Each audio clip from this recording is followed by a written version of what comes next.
Elon Musk was born in South Africa. At 12 years old, he sold his first piece of commercial software he programmed.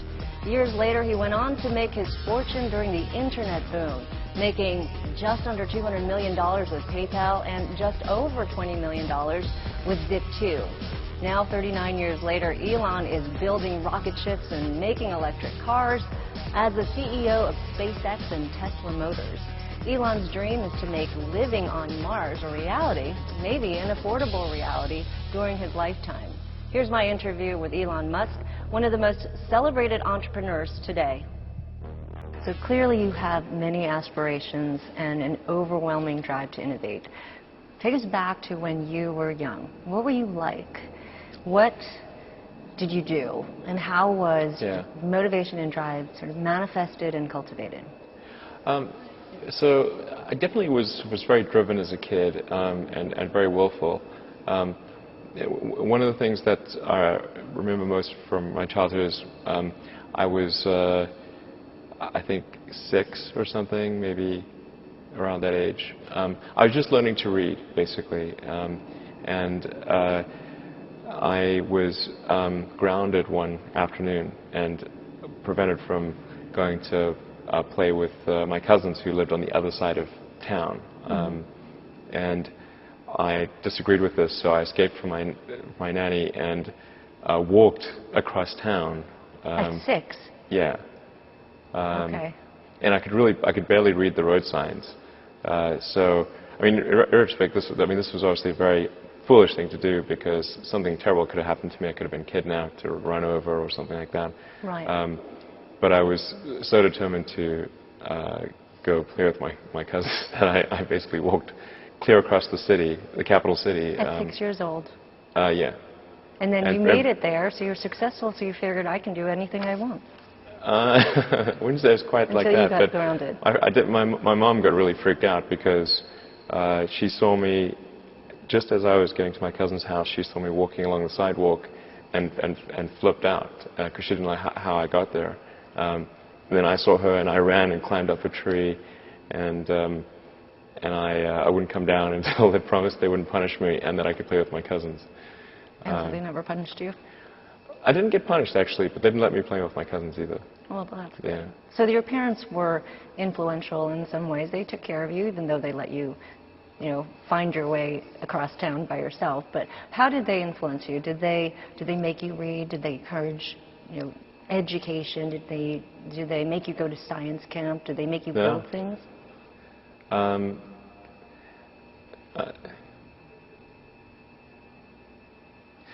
I was always sort of really interested in reading when I was a kid, and I read everything that I could get my hands on. I read the encyclopedia. I read every. At what age? Let's see, probably age 9 or 10. Okay. You were starting to read it? Well, and not that I actually wanted to read the encyclopedia, but I ran out of things to read, so in desperation I read the encyclopedia. You just really wanted to learn. So yeah. At an early stage you had that, and you had that inner drive yourself.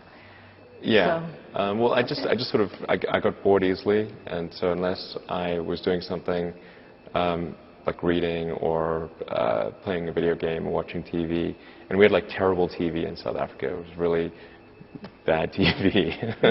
So there was only at best, I like watching TV, right. but there wasn't that much of it. So. But boredom leads to great things. Boredom, yeah. So boredom led to a lot of reading. So now, fast forward, Tesla started in 2003. Yeah. Started in 2003. Wow, that is a big fast forward, yeah. Yeah. Well, we could talk about your 20s and 30s. We won't do that. Okay. So going to Tesla. Yeah. So talk about the concept, the idea. What inspired you? Sure. Who was around you to help make this an idea, a reality? Yeah. Actually, if I can go back a little bit to that, a little bit further and say the origins of why electric vehicles.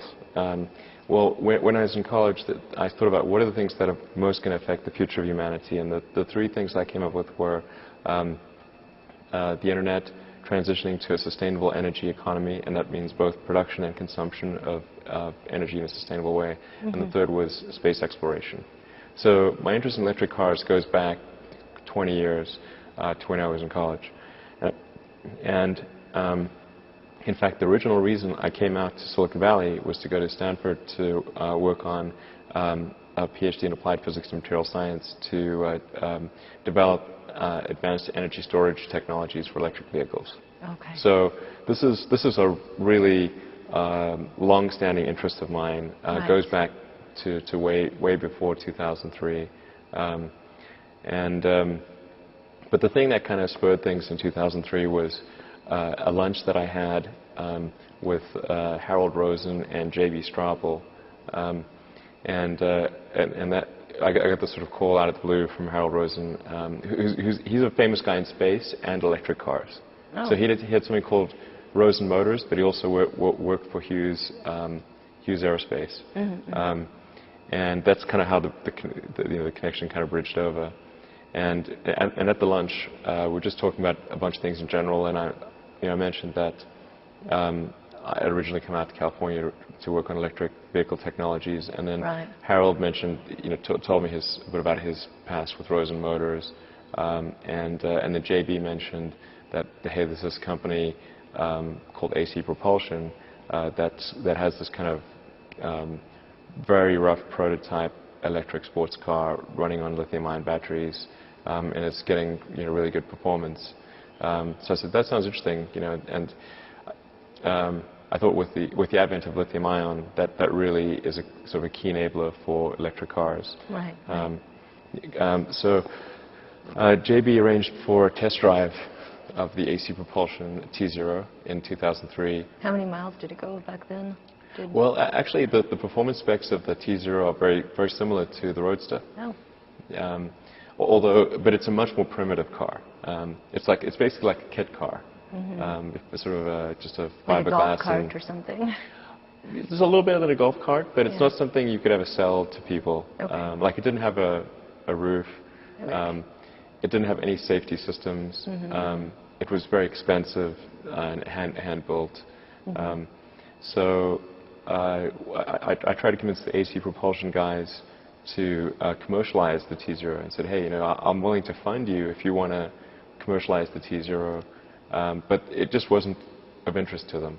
Right. Okay. They were a very sort of small outfit. They liked to sort of tinker and experiment, but they weren't really interested, at least at the time, in creating a production sports car, electric sports car. So, but I kept pushing them on this, and eventually I said, look, if you're not going to do it, then I'm going to do it. And they said, well, if you're going to do it, there's some other people we should introduce you to. Maybe you guys should team up and go and do it. And that's how I met Martin Everhard, Mark Topping, and Ian Wright. And then JB also joined. I was actually able to convince JB to join Tesla. And so that's sort of like the founding team of Tesla was the five of us. So when you started thinking about this idea and building it out, and there's different entry strategies, right, to get into the electric car industry, and your goal is to make mass market cars. That you created a very expensive, not mass market car, $100,000 Roadster, high expensive, low volume. Why that entry strategy? It's actually, I think it's the only entry strategy that I thought had any chance of success. And the reason for that is, as a small startup, we don't have the economies of scale of the big car companies. Mm-hmm. Plus, we're really working with the first generation of technology. And there are two things that are really important in making technology available to the mass market and making it affordable. And those two things are economies of scale and being able to optimize the design. And it usually by the third version of something, that's when it kind of starts to reach mass market potential. Right. So using that sort of basic rule of thumb, the strategy I had was to start off with a high-priced, low-volume car, being the sports car. And there's only a few types of cars that people are willing to pay a high price for. Sports cars being one of them, really premium sedans being another. But the easiest way for us to come to market with a long-range car was with a sort of smaller sports car. And then phase two, which we're seeing now, is the Model S, and that's mid-price, mid-volume. And then phase three is the high-volume, low-price car, or lower price. Right. Yeah. Now, you raised $260 million from your IPO, Yeah. about $325 million or so in private capital, and almost $500 million in federal loans to get your cars to market. Correct? Yeah. I'd have to check on the number for the private capital. I'm not sure it's 300. Oh, okay. I think it's less than that. Okay. But several. Well, a couple hundred million. A couple Let's say $100 million it's here or there. Okay. Call it a couple $100 million in private capital. You raised the money. A couple $100 million in IPO, and then half of the 460 almost million $500 million like in government loans. In government loans. Although it's important to point out, we've actually only exercised $50 million of the government loans. Okay. Yeah, so it's Okay. only a small portion of it, money. and that only started this year in February. Okay.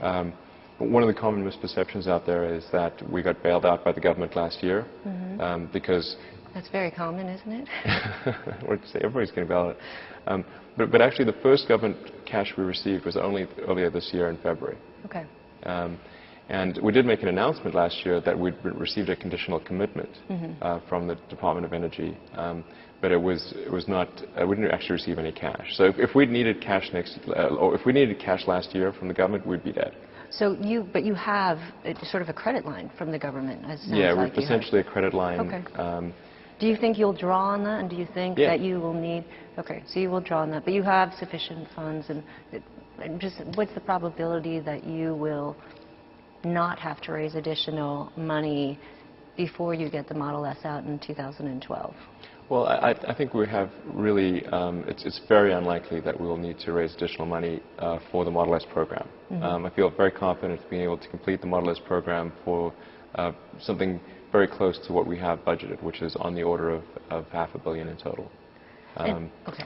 Now, it's possible that we could decide that in order to fund developments beyond the Model S, that we want to sell some additional equity or something like that. Right. Or, you know, it could be that some of our investors want some additional liquidity or something like that. But I feel very confident in saying that we will not need to raise additional capital for the Model S program. Let's talk about the Model S. You have them. The base price is $49,900. It goes about 160 miles.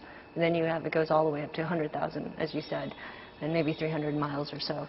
But in the next year, actually in the next 6 months, you're going to have a number of hybrid cars, the GM car Volt, Chevrolet Volt, and Volt, the Nissan. yeah, right.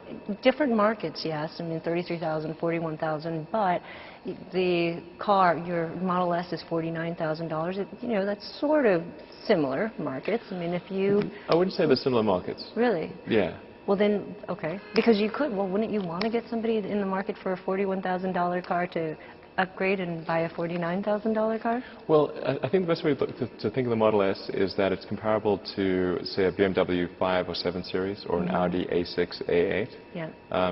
So it's really, it's a premium sedan. Okay. And I think anyone who can afford the Model S is not going to be buying the Volt or the Leaf or anything else. It's really, this will be the car that they would prefer. So I think affordability is the only thing that's going to stop people from buying the Model S. Okay.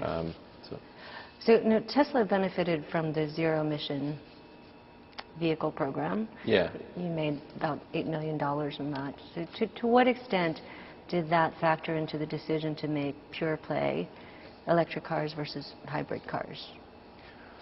It didn't factor into it at all. Really, $8 million isn't a lot of money. No, it's obviously it's desirable. I think it's a good thing, but it wasn't something that drove our decision. I mean, we really wanted to make zero-emission vehicles, and the ZEV credit thing is helpful in us succeeding in doing that. I mean, we could succeed, I think, without the ZEV credits, but the ZEV credits definitely help. You wouldn't have done it if you would have done it if the credits weren't there. Correct. But nonetheless, we're still grateful for the credits, and they're certainly helpful. I'm sure. But I mean, the car would be profitable even without the ZEV credits. Is the company profitable today? When is it going to be profitable? Well, if Tesla if all Tesla did was make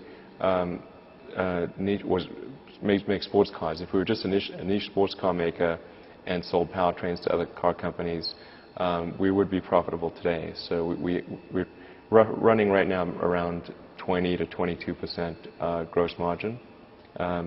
So any company that's running sort of on the order of 20% gross margin can be profitable if their business, as long as they don't try to grow their business too fast. But in our case, we are growing our business very fast. We're talking about increasing our production volume from roughly 500 cars a year to 20,000 cars a year. That's a factor of 40 increase in 3 years. So in 3 years, do you think, are you going to be profitable? Are you telling Wall Street you're not going to be profitable for the next 3 years? Or? Correct. We have. And it's not really possible to be profitable. Because essentially what we're saying is we're going to take $500 million in R&D and tooling and that kind of thing and spend that over the next, say, roughly 10 quarters. So that's an average of R&D and tooling expense of $50 million a quarter. Okay. Let's talk about your strategy, your distribution strategy. That's something that you're innovating there as well. You hired the head of a veteran at the Apple and Gap stores. That says a lot about your strategy, as opposed to hiring someone that's a veteran in dealerships. Sure. What's your strategy there? Well, I think for a lot of people, the car buying experience is quite negative. They don't look forward to buying a car. And I think we want to try to have a fundamentally superior consumer experience from the moment you think about buying a car to the actual acquisition, the ownership, the service. We're really trying to achieve something that is substantially superior to what people have experienced in the past. So we don't want to. That's why we don't sort of inherit, what was done in the past, because it's not good. I mean, I think if you were to ask most people, what's the worst retail experience you've had? I mean, for a lot of people, that's buying a car. So not something you want to emulate. No, that's a on the other side of the spectrum, innovation. you have sort of, I think Apple is arguably the best on the retail front, where people are really drawn to an Apple store. Gap is also excellent in that regard. And so that's, better to emulate their approach than to try to copy the old way of doing business. So at Vader, we have many entrepreneurs watching this program, and they're always interested in how someone fundraises. And you raised money for a car, and you've never had any experience building a car. You had the passion. So was it difficult to raise the money for Tesla, or is it because you already put $100 million into SpaceX and had enough money?